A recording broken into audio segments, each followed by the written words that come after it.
በቀርስ ኡስታዞች ደግሞ እንዴት ነው ከእስልምና ወጥቶ ወደ ጴንጤ የሚገቡት? ቆይ የሙስሊም ኡስታዞች እስልምናን ጥለው ወደ ክርስትና እየተመሙ እስልምና ወደ ጴንጤ የመጡት ቤተሰቦች የሚሆነበት ዋነኛ ምክንያት ከሰሞኑ ሲዳማ ክልል ላይ በአንድ ቤተክርስቲያን የጾም ጸሎት ታውጆ ስለነሱ ሲጸለይ ቆይቶ የጸሎታቸው ፍሬ እንደሆነ አረጋግጠዋል። በጸሎት ከእስልምና ወጥቶ በጸሎት ነው ወደ ጴንጤ ሄዱት።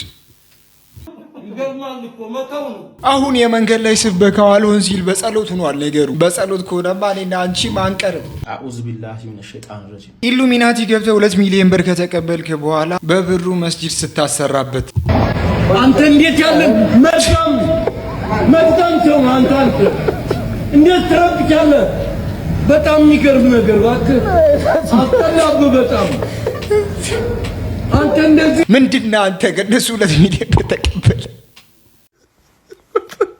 መስጂድ ብታሰራበት አንተ ባደ። እናንተ ግን በህፃንነታችሁ እጅግ በጣም አስገራሚ ጨዋታዎችን ተጫውታችኋል። ከዛ ውስጥም አንዱ ዝናብ ሲዘንብ ዝናብ ውስጥ እየቦረቃችሁ በርስ በርስ በጣም እየተጫወታችሁ ነው። የጋዛውያን ህፃናት ግን እንዴት እንደሚጫወቱ ግን አይታችኋል?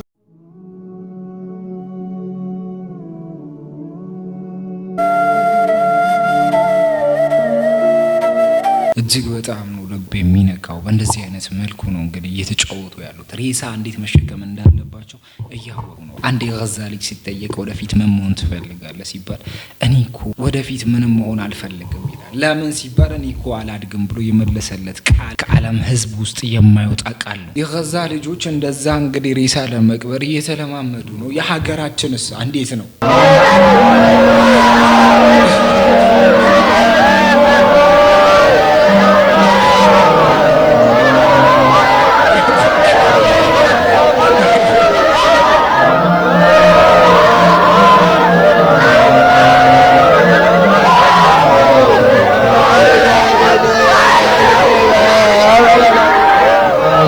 ተው አይሳቅ፣ በሬሳ አይሳቅ። ተው እኔ አዝናለሁ። ከእንግዲህ በኋላ ኦንላይን ደስ የሚለው ነገር ውስጥ አንዱ ሰውን ሂዶ ማስቀበል ይቀራል፣ ሀዘን ሂዶ መቀመጥ ይቀራል። ኦንላይን ላይ ራሱ ቁጭ ብላችሁ ላይቭ ከተከተበቂ ነው እዛችሁ ወይ ጥሩ ተናገር ወይም ዝም በል። ሆቴል አሁን የምፈልገው ነገር የሆነ ሰው በቃ እጄን ይዞ አይኔን እያየ ስንት ብር ነው የሚያስፈልግሽ?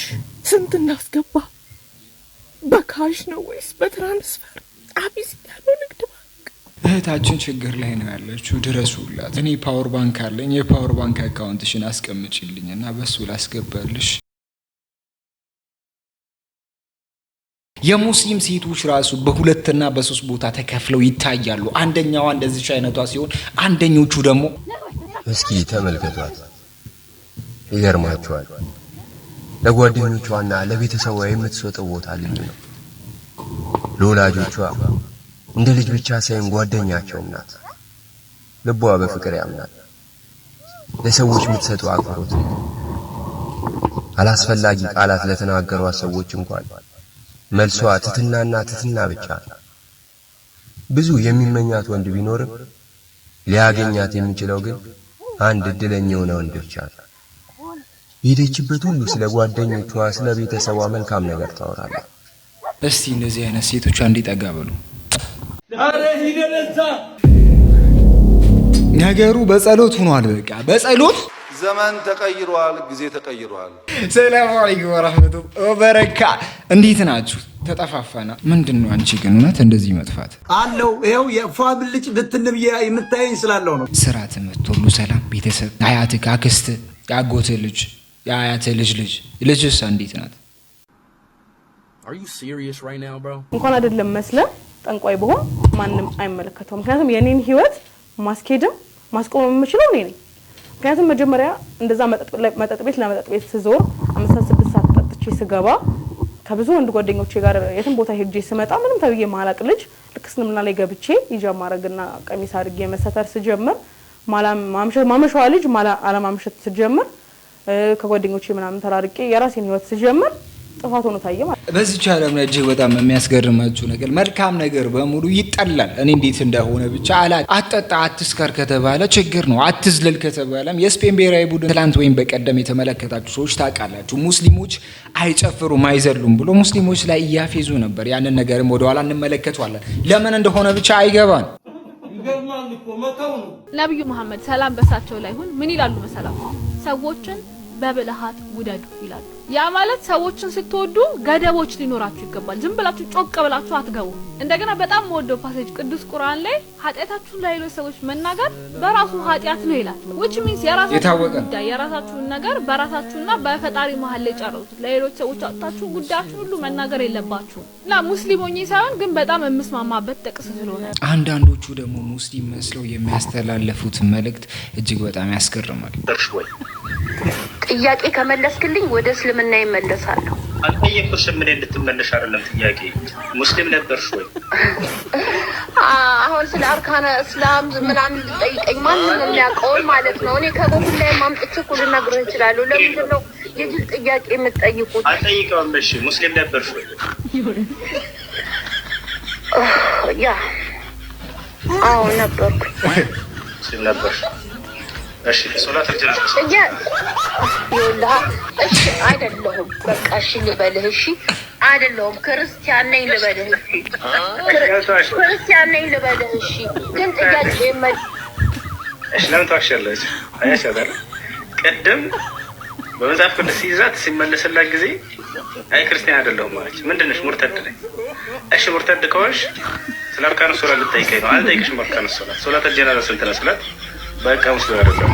እንደዚህ ነው። በነገራችን ላይ ከእስልምና ወጥተው ወደ እስልምና አፍጥጠው ልጆች አይመለሱም። በተአምር ይሄንን ነገር ያውቁታል። ከዚህ ሲወጡ ራሱ በሆነ ፕሬዠር በሆነ ንዴት ስለሆነ ወደዚህ ደግሞ ተመልሰው የሚያፈጡ አንድም ሰው አይተን አናውቅም። ለምን? ትክክለኛ ሃይማኖት ማን እንደሆነ ስለሚያውቁ። በነገራችን ላይ ደግሞ እስላምና ክርስቲያን ተጨምቆ አንድ ሃይማኖት እንደሆነ ግን ሰምታችኋል? ክሪስላም የሚባል ሃይማኖት እንዳለ ታውቃላችሁ? ክሪስላም በናይጄሪያ ውስጥ ያለ ሃይማኖታዊ እንቅስቃሴ ሲሆን ክርስትናና እስልምናን አንድ ላይ አጣምሮ የያዘ ሃይማኖት። ይህ ሃይማኖት የመጣው በፈረንጆቹ 1976 ቴላ በሚባል ሰው አማካኝነት ሲሆን በወቅቱ ናይጄሪያ ውስጥ በነበረ የሃይማኖት ብጥብጥና ውጥረት ምክንያት የተፈጠረ ሃይማኖት። the love of god mission ወይም ደግሞ የፈጣሪ ፍቅር የሚል ተልዕኮ ያለው ይህ ሃይማኖት በአሁኑ ወቅት በደቡብ ምዕራብ ናይጄሪያ ከ20,000 በላይ ተከታዮች አሉት። አካውንቲንግ ፎሎወር እንደዚህ አይነት ሃይማኖትም እየፈጠሩ ነው። በሀገራችን ደረጃ ባይኖርም በዓለም ደረጃ ውስጥ እንደዚህ አይነት ሃይማኖት መኖራቸውን እየሰማን ነው የምንገኘው። እጅግ በጣም በሚገርም መልኩ ኢራናውያን ኢትዮጵያውያንን ፖስተዋል። ሰዎች የኢራን ሚሊታሪ ፌስቡክ ላይ ኦፊሻል ፔጃቸው ላይ ፌስቡክ ላይ ማለት ነው ይሄው እንትን ፕሮፋይል የሰቀሉት 1447ኛው የኢድ አልፈጥር ኢትዮጵያ ውስጥ የነበረውን የኢድ አልፈጥር ፕሮግራም ፕሮፋይል አድርገውታል። ይኸው ለምሳሌ የሐላባ ይዝጋ የጅማ ውስጥ ሲገቡ ደግሞ የአዲስ አበባም የሁሉም ቦታ ፕሮፋይል አድርገውታል። አይ ላቭ ኢትዮጵያ እያሉ አይ ላቭ ኢትዮጵያ እያሉ እንግዲህ የኢትዮጵያን ሴሌብሬሽን እዚህ ጋር ፕሮፋይል አድርገውታል። ለምን እንደሆነ አልገባኝም። ብቻ ተመችቷቸው ነው ወይስ እንጃ። ኤኒዌይስ እንግዲህ አይ ላቭ ኢትዮጵያ እያሉ የኢትዮጵያ ውስጥ የነበሩትን የሶላት ፕሮግራሞችን በየቦታው ያሉትን እዚህ ጋር ፕሮፋይል አድርገውታል። እዚህ ጋር የጅማ አለ፣ እዚህ ጋር የሐላባ አለ፣ ውስጥ ሲገቡ ደግሞ ሌሎችም አሉ። እንዴ ይሄ ይጠፋና እኛ በዓለም ደረጃ ካልተመሰከረልንማ ምኑን የአፍሪካ ቀዳሚው ህዝብ ሆነ? የሙቀት ሰዓት እጅግ በጣም በሚገርም መልኩ ደግሞ ነፂ ከሞተ በኋላ ነፂ ማለትም ደግሞ የቤተሰብ ጨዋታ ላይ የሚያጫውተው ወንድማችን ከሞተ በኋላ በሱ ቦታ ተክተው ይጫወታሉ የተባሉ አንድ 3 ሰዎች ነበሩ። ከነሱ 3 ሰዎች ውስጥ ያሲን አንዱ ነበር። ያሲን ለማታውቁ ያንተን ቤት ከልከፍል እየሞከርኩኝ ነው። እንደዚህ ብሎ ከዚህ በፊት የሰው ልብ ውስጥ የገባው አንድ ወንድማችን እሱ ያጫውታል ተብሎ እየተጠበቀ ነበር። የነፂን ቦታ በመተካት እንግዲህ በዛሬው ዕለት ኮሜዲያን ያሲኖ እንደምትመለከቱት የቤተሰብ ጨዋታ አቅራቢ ሆኖ ነበር። ፕሮግራሙም እንደምታዩት እንግዲህ እጅግ ደስ የሚል ነበር። ገና ከመግባቱም እንግዲህ ትንሽ ስሜታዊ ሆኖ ነበር። ታዲያ የቤተሰብ ጨዋታን ለማቅረብ 3 ሰዎች እጩ ሆነዋል። ከዛ ማለት እንግዲህ ኮሜዲያን ያሲኖ አንዱ ነው። እናንተ ማን ቢሆን ደስ ይላችሁ? ያሲኖ ይሆናል ተብሎ 99% ተፈርሞ ነበር። ነገር ግን እጅግ በጣም አስገራሚ ነገር ደግሞ በዚሁ ምድር ላይ በዚህ ኢትዮጵያ ላይ ተመልክተናል። ነፂን የሚመስል አንድ ሰው ተገኝቷል። ሁላችሁም ትመጣላችሁ፣ ዝነኛና ሀብታም ታዋቂ ትሆናላችሁ፣ ትዋናላችሁ። እዚህ ነቀም እዚህ ትዋኛላችሁ። እንደ ድሮ ሶርጋ ሄዳችሁ ማግኘት እዚሁ እየዋኛችሁ ጃይብ እየገባችሁ በላይፍ ሴቨር ነው። ተበላን አልተበላን ውሃውን ጠጣናል። ከጠጡ ችግር አለው እንደ ዳኒ ችግር የለውም። ጠጡ አለን እዚህ 40 ሺህ ልታገር ስላለ ችግር የለብንም። መጣችሁ ትጠጣለህ። ማነው ትዋኛላችሁ። እማችሉትን እናለማመዳለን። ስፔሻሊ በሱ ቦታ ይጫወታል ተብሎ ደግሞ ሌላ ግምት የተሰጠው ይሄ ነው። ይሄ ሰውዬ እነዛ 3 ውስጥ ወይም ደግሞ ከታች ውስጥ አልነበረም። ነገር ግን አሁን ከነሱ ውስጥ ገብቶ ሊመረጥ የሚችልበት እድል እጅግ በጣም ሰፊ ነው እየተባለ ነው። ይሄ ሰውዬ ወይም ደግሞ በስሙ አንዱ ዓለም ተብሎ በሚጠራው እሱ ሰውዬ ነው የሚሆን የሚለው ሌላ ጥያቄ ነው። እጅግ በጣም የሚያስገርም መልኩ የሙስሊምን ስብዕና በራሳቸው አፍ እንስማ። ሙስሊሞች ገዳይ ናቸው የምንለው በነገራችን ላይ ቀንተን ነው እንጂ ስለሚገሉን አይደለም። የራሳቸውን ሃይማኖት በደንብ ስለሚያስከብሩ ቅናት ነው።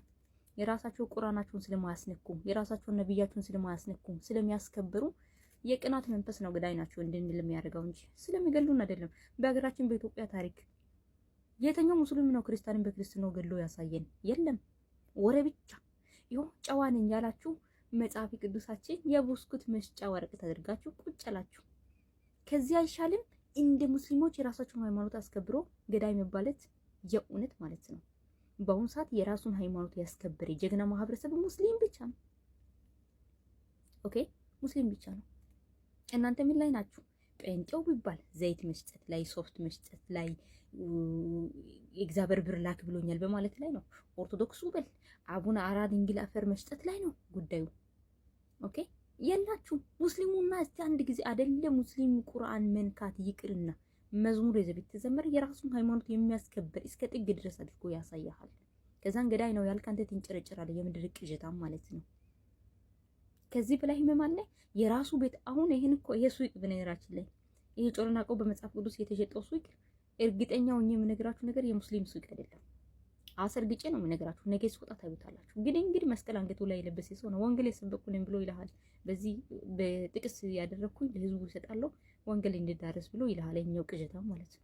ሙስሊም አትንኩኝ ነው። ከነኩን ደግሞ እንደማንተው እነሱ ማስጠንቅቀው ያውቁታል። በተለይ ደግሞ አይናችን ብለን በምንጠራቸው በሰይድና መሐመድ ሰለላሁ ዐለይሂ ወሰለም በሳቸው አትምጥብን የሚለው ትልቅ ጥያቄያችን ነው። የሁል ጊዜ ጥያቄያችን ይህን ነገር ማወቅና መታወቅ ያለበት ትልቁ ጉዳይ ይሄን ነው። እሳቸው እንድትነኩብን አንፈቅድም። ይሁንና እጅግ በጣም በሚያስገርም መልኩ እንግዲህ አንድ እህታችን ደግሞ ከዚህ በፊት ውጭ ሀገር ላይ ስትሰደብ እንደነበረ እናውቃለን። ወንዶች እጅግ በጣም በሚያስገርም መልኩ ወንድ ትመስላለች ብሎ እየሰደቧት የነበሯት እህታችን ወደ ክርስትና የምትሄድበት እድል እጅግ በጣም ሰፊ እንደሆነ እየተነገረ ነው። ትናንትና በህልሜ ኢየሱስ ክርስቶስ ጌታ ነው እያለ አንዱ ልጅ ሲለኝ ነበረ እና የህልሙን ትርጉም አላወኩትም። እስኪ ጃይና ኤልሳ ትርጉሙን ንገሩ። ምንድነው ትርጉሙ? ሌላ ምንም የተለየ ትርጉም የለውም። እውነት ስለሆነ አሜን ነው የሚባለው።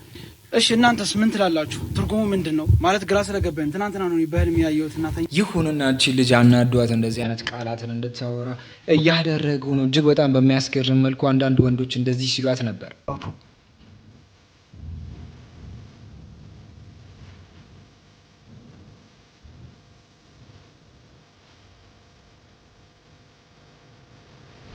የሁሉ ሜካፕ ጨርሰው እንኳን ወደ ሴት ሊያመጡሽ እንኳን አልቻሉም። ከሀቢባ ወደ ሀቢብ ነው ያመጡሽ። በጣም የሚገርም እኮ ነው። ጭራሽ ብለው የህንድ ጠንቋይ ነው ያስመሰሉሽ። እንደዚህ አይነት እኮ ማስታወቂያ መስራት የለብሽም እኮ። አይ ኖ ያለሽበት ነገር ሊያሳስብሽም ያለሽበት ነገር ሊሆን ይችላል። ግን እኛንም ክፉ አታናግሪም ሀቢብ፣ እኛንም ክፉ ነገር አታናግሪም። እርግጠኛ ነኝ ይሄ ጊዜ ያልፍና በኋላ ላይ ይህን ስታዩ ራሱ ሊደብርሽ ይችላል። በሜካፕ እንኳን ሴትነትሽ እኮ ሊመጣ አልቻለም። ጭራሽ አድርጎ እኮ ውጭ የሚቆም የቡቲክ ቤት አሻንጉሊት እኮ ነው ያስመሰሉሽ። ጭራሽ እነሱ ራሳቸው እኮ አፍረው የሰሩሽ ሰዎች እንኳን አፍረው ስማቸውን እንኳን አልተናገሩ የት እንደሚቀቡ እንዴት አድርገው እንደዚህ ሁሉ ሜካፕ አድርገው አፍርሰው እንደ አዲስ የሰሩሽ። ጭራሽ ሀቢብ እንደዚህ አይነት ማስታወቂያ ባሰሪ ጥሩ ነው። እግዚአብሔር ግን ያለሽበትን ቦታ አይቶ ወደ ተሻለ ነገር ቀና ያሸጋግርሻል። እኛን ክፉ አታናግሪ። እንደዚህ ወንድ ልጅ ወርዶ እንደዚህ አይነት ቃላትን ተጠቅሞ ሰውን ሲሳደብ እጅግ በጣም ያናዳል።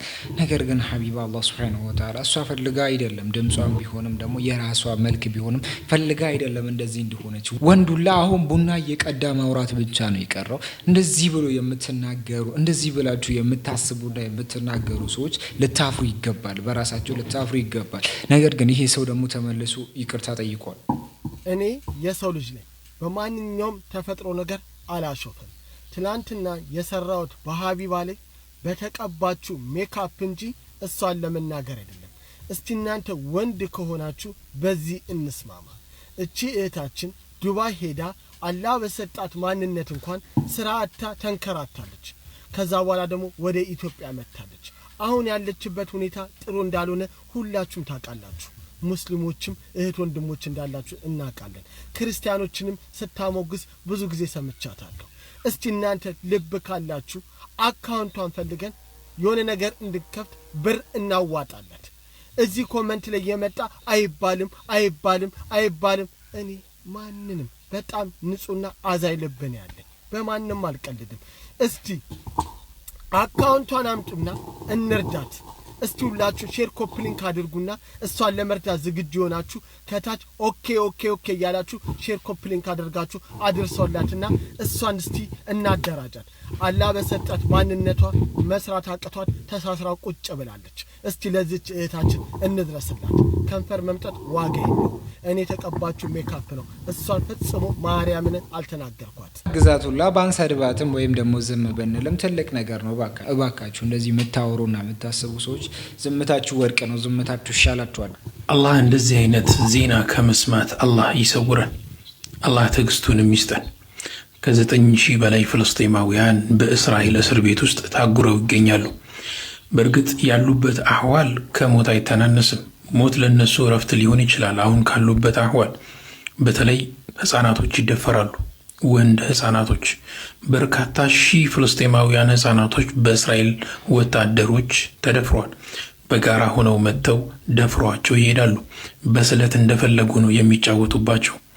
በቅርቡ ግን የተፈረደው የሞት ፍርድ ምናልባትም በእስራኤል እስር ቤት ውስጥ ላሉ ንጹሃን ፍልስጤማውያን ሞት ለነሱ ረፍት ሊሆን ይችላል። ከሞት ያልተናነሰ ህይወት ነው እየኖሩ ያሉት። ምክንያቱም በርካቶችን ተመልክተናቸዋል።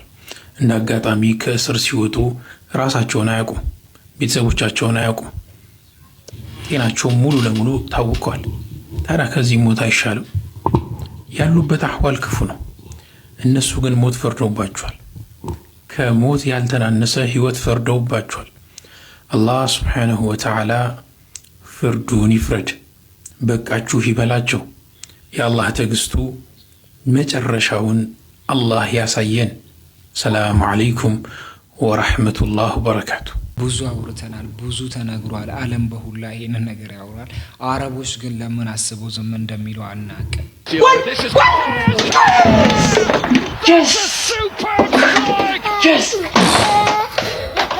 ነገር ግን ቅድም ወዳልንበት ጉዳይ ስንመለስ ግብጽና ስፔን የወዳጅነት ጨዋታ እንዳደረጉ እናውቃለን። ግብጻውያን በሙሉ ሙስሊም ናቸው ማለት ይቻላል። ስፔን በብዛት ክርስቲያን ናቸው ወይም ደግሞ ነን ሙስሊም ናቸው። ምክንያቱም ደግሞ አውሮፓውያን ስለሆኑ ማለት ነው። እዛ ውስጥ የነሱ ፕሮፌሽናል ተጫዋች ያማል ሙስሊም መሆኑን ረስተው ሙስሊሞች ላይ ሲያፌዙ ተመልክተናል። እኔ ሙስሊም ነኝ አልሐምዱሊላህ። ነገር ግን የስፔን ደጋፊዎቻችን በትላንትናው ዕለት በስታዲየሙ ተገኝተው ቡ ያላለ ወይም ያልተቃወመ ሙስሊም ነው እያሉ ድምጻቸውን ከፍ አድርገው ሲጨፍሩና ሲያዜሙ መስማቴ በጣም ቅር አሰኝቶኛል። በእርግጥ እኔን በቀጥታ የሚመለከት ጭፈራ እንዳልነበረ ወይም ደግሞ ዝማሬ እንዳልነበር ይገባኛል። ተቃራኒ ቡድኖች ወይም ደግሞ ግብጾችን የተመለከተ ነበር። ነገር ግን እኔ ሙስሊም እንደመሆኔና እንደ አንድ የእስልምና እምነት ተከታይ ይህንን ፈጽሞ ልቀበለው አልችልም። የስፔን ደጋፊዎቻችን እኔን ሊቃወሙ ፈልገው ይህንን ነገር ባይሉም እንደ ሙስሊምነቴ ግን ይህንን አልቀበልም፣ እቃወማለሁ።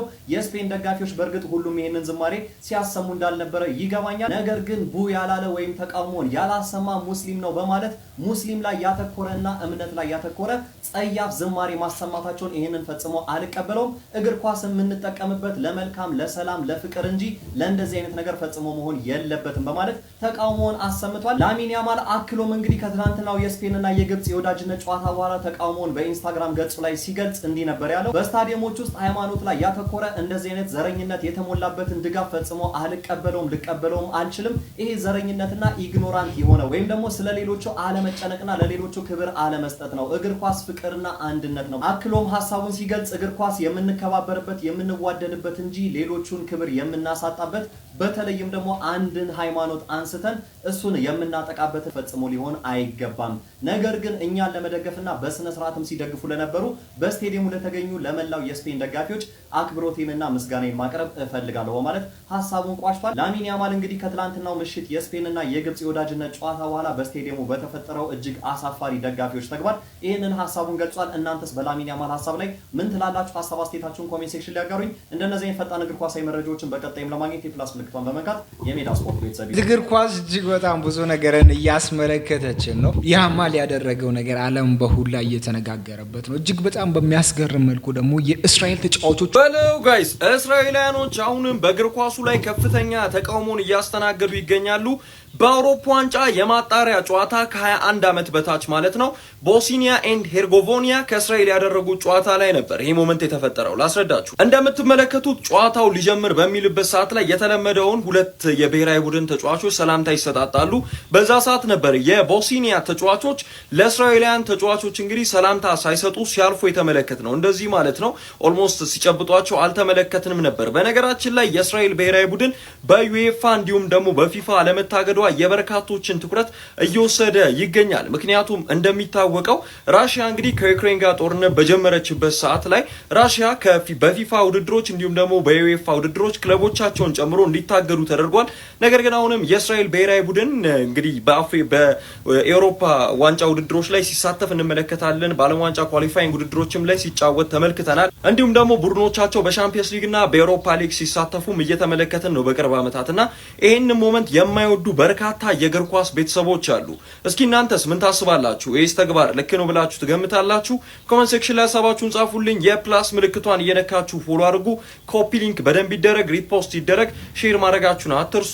ይመቻችሁ ጋር እግር ኳስን የምንወድበት ትልቁ ምክንያት ይሄ ነው። ብዙ መልእክቶችን ማስተላለፍ የምትችሉበትና ፍትህን የጎደለበት ነገሮችን ፍትህ የምታሟሉበት ወይም ደግሞ ፍትህን ለዓለም የምታንጸባርቁበት ሂደቶች ወይም ደግሞ አጋጣሚዎች ይፈጠራሉ። እነዚህ ነገሮች እንግዲህ በብዛት እየተመለከተ ነው። እጅግ በጣም በሚያስገርም መልኩ ደግሞ አንድ ወንድማችን ለሃይማኖቱ ቅድሚያ በመስጠት ከእግር ኳስ ራሱን ሊያገል ይችላል። ኖሴር ማዝራዊ የማንቸስተር ዩናይትድ የተከላካይ ስፍራ ተጫዋች እንግዲህ ከሰሞኑ የሰጠውት አስተያየት ትኩረትን እየሳበ ሆኗል። እስኪ ልንገራችሁ። ማዝራዊ ሲናገር እንደዚህ ይላል። ጋይስ ይወላችሁ ምናልባትም ከዓለም ዋንጫው በኋላ የሞያ ህይወቴን ለማቆም እወስናለሁ። ህይወት አጭር ናት። ቁርአንን በቃል መማርና አንድ ቀን የመስጊድ ኢማም መሆን እፈልጋለሁ ሲል እንግዲህ ኖሴር ማዝራዊ አስተያየቱን ሰጥቷል። እንደሚታወቀው የ2026ቱ የዓለም ዋንጫ እጅግ በጣም በቅርብ ጊዜያት ውስጥ ነው የሚከናወነው ጋይስ። ይሄ ተጫዋች ደግሞ እስከ 2028 ድረስ በቀያይ ሰይጣኖቹ ቤት ውስጥ ኮንትራት አለው። ምናልባትም ይህንን ተከትሎ በማንቸስተር ዩናይትድ ቤት ያለውንም ኮንትራት አቋርጦ ሊሆን ይችላል ማለት ነው የእግር ኳስ ህይወቱን የሚያበቃው። በእድሜው እጅግ በጣም ገና ነው። ለእግር ኳስ ከሪታይርመንት ሊያቀርበው የሚችል አይነት እድሜ ላይ አይደለም የሚገኘው። ነገር ግን የእስልምና እምነት ተከታይ ነውና ባለበት እምነት ፈጣሪውን ለማገልገል መወሰኑን ተከትሎ ከ2026 የዓለም ዋንጫ በኋላ ሞሮኮን ካገለገለ በኋላ ከእግር ኳስ ራሱን ሊያገል ይችላል ማለት ነው። እስኪ የእናንተን ሀሳብ ጻፉልኝ ኮሜንት ሴክሽን ላይ። ምን አይነት ሀሳብ ትክክለኛ ውሳኔ ነው ወይ የወሰነው የሚለውን ኮሜንት ሴክሽን ላይ ጻፉልኝ። የፕላስ ምልክቷን እየነካችሁ ፎሎ አድርጉ፣ ኮፒ ሊንክ፣ ሪፖስት። እኛ ከእግር ኳስ አይደለም ከፕሬዝዳንትነቱ ላይ ለቀን የምንወጣበት አጋጣሚዎች እንደዚህ ይኖራሉ። ሃይማኖት ምን እንደሆነ የሚያውቅ ሰው ሃይማኖትን የተረዳ ሰው እንደዚህ ሊያስብ ይችላል። እጅግ በጣም በሚያስገርም መልኩ ደግሞ አንድ ዜና ሰምታችኋል። ይህም ዜና እጅግ በጣም በሚያስገርም መልኩ በ90 ቀናት ውስጥ ይሞታል የተባለው አዶናይ የቲክታክ ላይ ሀምበል ወይም ደግሞ የቲክታክ ላይ ታላቁ ሰው ተብሎ የሚጠራው አዶናይ በ60 ወይም ደግሞ በ90 ቀናት ውስጥ ሊሞት ይችላል ተብሏል። 90 ቀናት ኦልሬዲ 30 ቀናት ከውስጡ ስለወጡ በ60 ቀናት ውስጥ ይሞታል እያሉ ነው። ወገን ምንድን ነው የምሰማው? አዶናይ በዚህ 60 ቀናት ውስጥ ይበላል እያለች ነው። ያው ይበላል ማለት ይሞታል ማለት ነው። ወይ ይሞታል ወይ የገባበት ይጠፋል ነገር እየተናገረች ነው ያለችውና ምን አይነት ነገር ነው? እንዴትስ ነው እንደዚህ ልትል የቻለችው? በጣም እርግጠኛ ሆና ነው እየተናገረች ያለችውና እስኪ ይሄንን ጉድ ስሙት። እኔ በጣም ነው የገረመኝና በዚህ አጋጣሚ አዶናይ ይሄንን ነገር እንደ ቀልድ ማየት የለብህም ብዬ ነው የማስበው። ይሄንንም የተናገረችውን አካል እንግዲህ በምን ምክንያት እንዲያለች እንዳለ ልታጣራ ይገባል እላለሁ። እስኪ እናንተ ስሙና ምን ትላላችሁ በዚህ ጉዳይ? ሐሳብ አስተያየታችሁን ከስር ጻፉልኝ። ቪዲዮውን ግን ስሙት። የሆነ ሰው በዚህ 90 ቀን ብያቸዋለሁ አይደል? አሁን ስንት ነው? 30 ቀን አልቋል። 60 ቀን ይቀራል። የሆነ ሰው ይበላል። ይሄን እነግራቸዋለሁ። በቃ ሹር ነኝ፣ እርግጠኛ በቃ ይሄን እነግራቸዋለሁ። ወይ ይበላል ወይ ወጥቶ ይቀራል። አለቅ። ድምጽ የለም፣ ይጠፋል። አለቅ። ከሁለት አንዱ ይሆናል። ይህ ግን ምን ያስተማረች ስለ ማህበረሰባችን? በቃ መሆን ያለበት ነገር መሆን አለበት። እኔ አምንበታለሁ። ከዛ ይረሳል። እንዳጫሉ ሁንዴሳ ይረሳል። አይ ዶንት ኬር አባውት ለምን ብትል ማለት ነው ለዓላማ እንቅፋት መጻፉ ይላል። መጻፉ ይላል። ገብቷል? አብሮክ መድረክ ላይ ያስወጣክ ሰው ማለት ነው እንቅፋት የሚሆን ከሆነ አስወግዶ ይላል። እያስወገዱ ነው።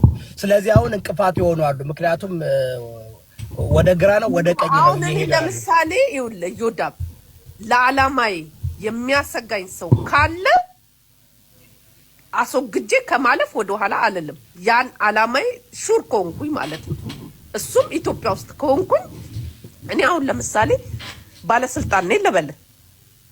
ከዛ በኋላ እንቅፋት የምትሆንብኝ ከሆነ እውነቴን ነው የምነግርህ፣ ዓላማዬን ለማሳካት እዛ ጋር ለመድረስ አረጋለሁ። እያደረጉ እኮ ነው። ህዝቡ ግን ለምን ነው ከታች ያላችሁ ደንቆሮች እነ ዶክተር አምባቸው እነ ኢንጂነር ስመኘው ስንት እኮ ተደምጧል። እነ አዶናይ ከስመኘው ይበልጣል። ኖ እታች ያለው ደደብ ደንቆሮ ነው እንጂ እኔ እኮ አሁን ለማዳን እኮ ነው። ለምን መሰለሽ እነዚህ ሰዎች አያውቁም። ከመሬት ተነስቶ እውቅና ሲሰጣቸው ቦታ ሲሰጣቸው ትንሽ ገንዘብ ሲሰጣቸው በለፈለፉ ጠፉ አይደለ? ስለዚህ አሁን ላይክ በሬ እሳሩን እያየ እንደዚህ ብለው ብዙ ነገርን እያወሩበት ይገኛሉ። አዶናይንም አላህ ይጠብቀው፣ ነገሮችን አላህ ቀኛ ላይ አንሳልን እንላለን። የሙስሊም ኡስታዞች እስልምናን ጥለው ወደ ክርስትና እየተመሙ ነው የተባለበትን ቪዲዮ ላሳያችሁ። ያደረከውን አንሳ ተቀበሉለት። ይሄንንም አንሳ፣ ይሄንንም ሃሌሉያ አንሳ። አሜን።